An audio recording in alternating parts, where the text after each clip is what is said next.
Praise the Lord. ஒரே ஒரு வசனத்தை கூட காண்பித்து கொடுக்கிறேன். யோசுவா 3ஆம் அதிகாரம் 5வது வசனம். கர்த்தர் உங்கள் நடுவிலே அற்புதங்களை செய்வார். இன்னைக்கு ஆண்டவர் உங்களை பார்த்து சொல்றாருங்க, மகனே மகளே, உங்க நடுவில் அற்புதமான காரியங்களை நான் செய்ய போறேன், நீ அதிசயமான காரியங்களை பார்க்க போறேன்னு சொல்லி இன்னைக்கு ஆண்டவர் உங்களை பார்த்தாங்க சொல்றாரு. கர்த்தர் நம்ம நடுவில் அற்புதம் செய்யணும்னா நம்ம என்ன பண்ணணும்? கர்த்தர் நம்ம நடுவில் கொண்டு வரணும். அதுக்கு நம்ம என்ன பண்ணணும்? ஆண்டவரோடு கூட ஐக்கியப்பட்டு வாழ்ற ஒரு பிள்ளையா நம்ம இருக்கணுங்க.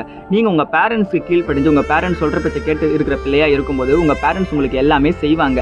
அதே தாங்க நம்மளும் ஏசப்பா சொல்ற பேச்சு கேட்டு அவருக்கு கீழ்படுகிற ஒரு பிள்ளையா இருக்குன்னா நம்ம எதிர்பார்க்குற காரியத்தையும் நம்ம நினைச்சிட்டு இருக்க எல்லா காரியத்தையும் ஏசப்பா நமக்கு செய்வாருங்க. அதுக்கு நம்ம என்னங்க பண்ணோம்? இங்க பாத்தீங்களா, பைபிள் இருக்கு. இந்த பைபிள் இருக்கிற வசனத்தை படிச்சு இதன்படி நம்ம வாழ்றோம்னா நம்ம ஏசப்பாக்கு கீழ்படுகிற பிள்ளையா இருக்கும். அப்போ நம்ம எதிர்பார்க்குற எல்லா காரியத்தையும் ஆண்டவர் நம்ம லைஃப்ல நிச்சயமா செய்வார். அதுக்காக கூறிய பிச்சுன்னு கொட்டுவார்னு நான் சொல்ல மாட்டேன். நீங்க நினைக்கிற அந்த படிப்புல, அந்த வேலையில, அந்த தொழில நீங்க உழைச்சிட்டே இருக்கீங்க பாத்தீங்களா, லைஃப்ல ஒரு சக்சஸ்க்காக நீங்க ஓடிட்டே இருக்கீங்க பாத்தீங்களா, அதுல எல்லாத்துலயும் நீங்க ஒரு முன்னேற்றத்தை அடைவீங்கன்னு சொல்லி இன்னைக்கு ஆண்டவர் உங்களை பார்த்தாங்க சொல்றாரு.